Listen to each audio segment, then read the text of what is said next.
Bismillahirrahmanirrahim. Assalamualaikum warahmatullahi wabarakatuh. Tahukah tuan-tuan, Rasulullah sallallahu alaihi wasallam tidak kidal. Rasulullah tidak kidal sebaliknya baginda menggunakan tangan kanan. Alhamdulillah, pagi ini kita bertemu lagi pada hari yang ke-21 Ramadan. Alhamdulillah. Dan seperti biasa saya akan berkongsi pagi ini sinopsis ringkas juzuk yang ke-21 sempena hari yang ke-21 Ramadan. Juzuk yang ke-21 mengandungi beberapa surah, iaitu bahagian kedua surah Al-Ankabut, surah Ar-Rum secara lengkap, surah Luqman, surah Sajdah dan juga surah Al-Ahzab. Okey, untuk surah Al-Ankabut bahagian kedua, antara yang menarik untuk kita perhatikan ayat 46. Bagaimana Allah Ta'ala cerita adab untuk berinteraksi dengan ahli kitab. Ada adab dia, tuan-tuan boleh rujuk sendiri lah. Kemudian ayat 48, Allah Ta'ala sebut sebagai membuktikan Nabi ini tidak mencipta Al-Quran. Allah kata, وَمَا كُنْتَ تَتْلُو مِنْ قَبْلِهِ مِنْ كِتَابٍ. Kamu Muhammad sebelumnya tidak pernah membaca ke mana-mana kitab. وَلَا تَخُطُّهُ بِيَمِينِكَ. Dan kamu juga tidak pernah menulis dengan tangan kananmu. وَلَا تَخُطُّهُ بِيَمِينِكَ. Walaupun kita kata ini ada penjelasan-penjelasan tersendiri, tapi saya percaya sepenuh hati para Nabi menggunakan tangan kanan dan mengutamakan yang kanan berbanding kiri. Ini pun antara sunnah Rasulullah sallallahu alaihi wasallam. Dan banyak lagi ayat-ayat lain menunjukkan Nabi Musa contohnya menggunakan tangan kanan, Nabi Ibrahim dalam surah As-Saffat pun menggunakan tangan kanan dan sebagainya. Kemudian surah yang kedua dalam juzuk yang ke-21 surah Ar-Rum. Kenapa dinamakan Ar-Rum? Di awal surah ini Allah Ta'ala cerita mengenai kisah bagaimana Rom awalnya tewas kepada Farsi. Tetapi selepas beberapa tahun Rom akan kembali menang, menewaskan Farsi. Ada cerita dia. Semasa baginda berada di Mekah, Farsi telah mengalahkan Rom. Dan kekalahan Rom itu menyebabkan umat Islam bersedih manakala musyrikin Quraisy bergembira sebab Farsi ini adalah sekutu mereka. Manakala Rom pula mempunyai akidah yang seakan-akan sama seperti umat Islam, akidah tauhid bersandarkan kepada kitab daripada langit. Tetapi bila ayat surah Ar-Rum turun, Allah Ta'ala kata Rom ditewaskan, tetapi mereka akan menang kembali dalam beberapa tahun. Dan disebut ayat itu bid'a sinin, antara 3 ke 9 tahun. Dan cerita dia, Sayyidina Abu Bakar bila ayat itu turun, bila Rom mengalami kekalahan, dia pun dengar ayat itu diturunkan, Rom akan menang kembali dalam beberapa tahun. Abu Bakar telah bertaruh dengan seorang lelaki Quraisy namanya Ubay bin Khalaf bahawasanya umat Islam Rom akan berjaya mengalahkan Farsi dalam beberapa tahun. Dan ternyata apa yang disebut oleh Al-Quran betul. Selepas 7 tahun katanya Rom berjaya mengalahkan kembali Farsi. Banyak lagi cerita, tapi itu lebih kurang ini antara mukjizat Al-Quran. Kemudian ayat 20 sampai 23 ni Allah Ta'ala cerita kuasa dia pada alam, pada manusia terutama sekali. Macam contoh ayat yang ke-21, Allah Ta'ala kata antara tanda-tanda kekuasaan dia dijadikan kamu ni daripada pasangan yang sama, dan dikata waja'ala bainakum mawaddatan wa rahmah, dan dijadikan antara kamu, pasangan kamu, isteri kamu, suami kamu, mawaddah, kasih sayang, wa rahmah, dan juga belas kasihan.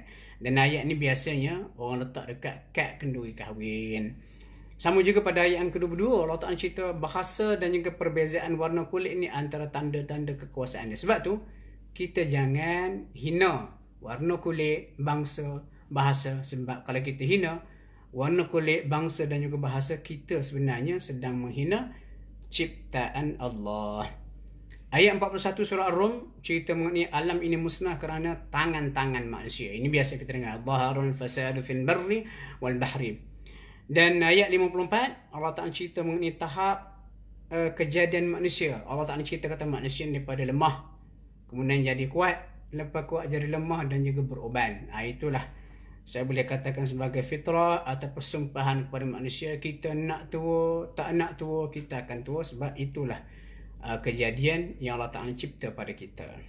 Surah berikut surah Luqman. Surah Luqman ni saya nak sentuh dua perkara. Yang pertama ayat 12 sampai 15. Ini nasihat Luqman kepada anaknya. Dan nasihat ini kalau kita perhatikan mengandungi aspek akidah.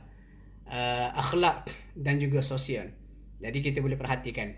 Sama juga ayat surah Luqman ni, ayat terakhir, ayat yang ke-34 ini, antara keistimewaan dia Allah Ta'ala sebut mengenai 5 perkara ghaib yang Allah Ta'ala kunci mati dan tidak ada siapa boleh tahu 5 perkara ghaib yang disebut. Jadi tuan-tuan nak tahu apa dia, rujuk ayat terakhir surah Luqman. Kemudian surah Sajdah. Surah Sajdah dinamakan As-Sajdah sebab dalam surah ini ada satu ayat yang cerita bagaimana orang beriman bila mereka mendengar ayat-ayat Tuhan, mereka akan sujud kepada Allah. Surah Sajdah ayat yang ke-15. Cuma ayat yang ke-17 ni Allah Ta'ala cerita bagaimana sifat syurga. Allah kata fala ta'lamu nafsum ma ukhfiya lahum min qurrati a'yun jazaa'an bima kanu ya'malun. Seorang tu tak tahu apa yang Allah Ta'ala sembunyikan kepada mereka daripada nikmat penyujud jiwa dalam syurga kerana apa yang telah mereka kerjakan. Dan ayat yang ke-23 sama juga Allah Ta'ala cerita kepada Nabi Musa telah diberikan kitab, dan kamu wahai Muhammad, Allah kata walaqad atayna Musa al-kitab, telah diberikan kepada Musa al-kitab. Fala takun, janganlah kamu berada fi miryatin min liqa'ih, berada dalam keraguan akan pertemuan kamu dengannya. Pertemuan maksudnya Musa diberikan kitab. Jangan ragu wahai Muhammad, kamu pun dapat bertemu juga kitab seperti kitab Taurat, iaitu Al-Quran. Itu satu tafsiran. Tafsiran yang kedua, Allah kata kami telah berikan kepada Musa Al-Kitab, dan jangan kamu berasa ragu wahai Muhammad akan pertemuan kamu dengannya. Nya di situ tafsiran pertama kitab. Ada tafsiran kedua mengatakan jangan kamu berasa ragu dengan pertemuannya, atau refer kepada Musa. Tafsiran ini pun benar. Sebab apa? Memang Rasulullah bertemu dengan Nabi Musa ketika Mi'raj ke langit.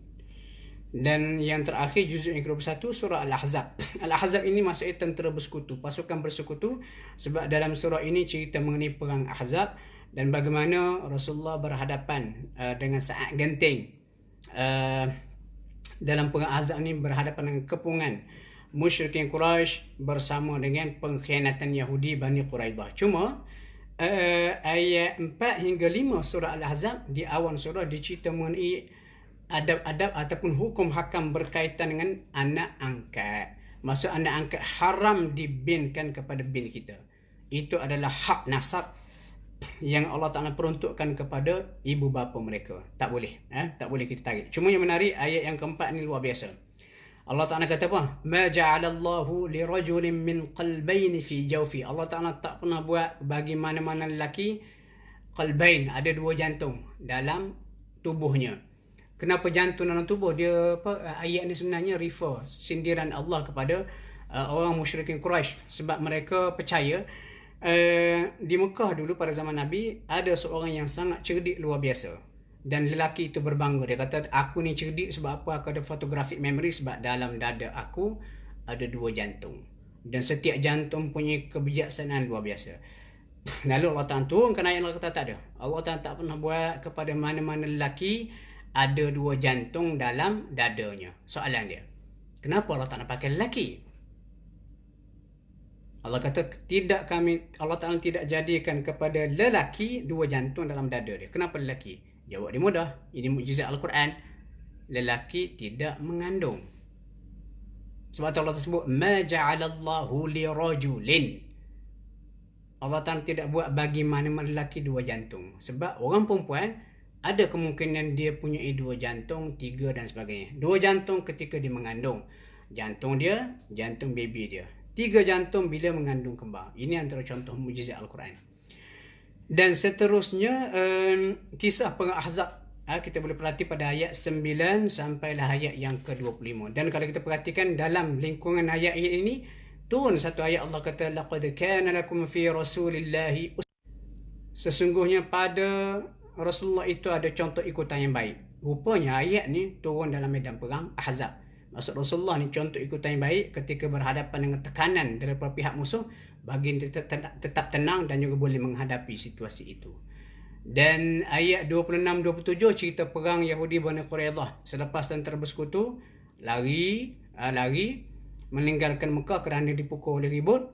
Rasulullah pun diarahkan oleh Allah untuk memerangi Yahudi Bani Quraidah sebab mereka yang telah mengkhianati perjanjian sedia ada dengan Rasulullah lalu bergabung dengan musyrik Quraisy. Dan cerita itu disebut pada ayat yang ke-26 dan juga 27. Jadi tuan-tuan, itulah sedikit sebanyak ringkasan sinopsis juzuk yang ke-21 sempena hari yang ke-21 Ramadan yang boleh saya kongsi.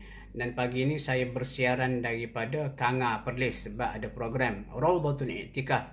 Dan saya diberikan 3 slot malam tadi. Selepas solat tarawih kita bincang mengenai Umar bin Al-Khattab sebab sempena 10 malam akhir Ramadan pihak Jabatan Mufti telah memilih fokus 10 sahabat syurga.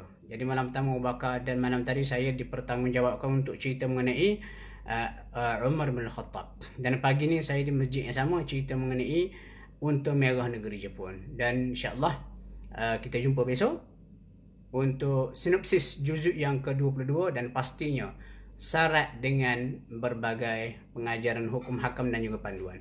Sekian, Assalamualaikum warahmatullahi wabarakatuh.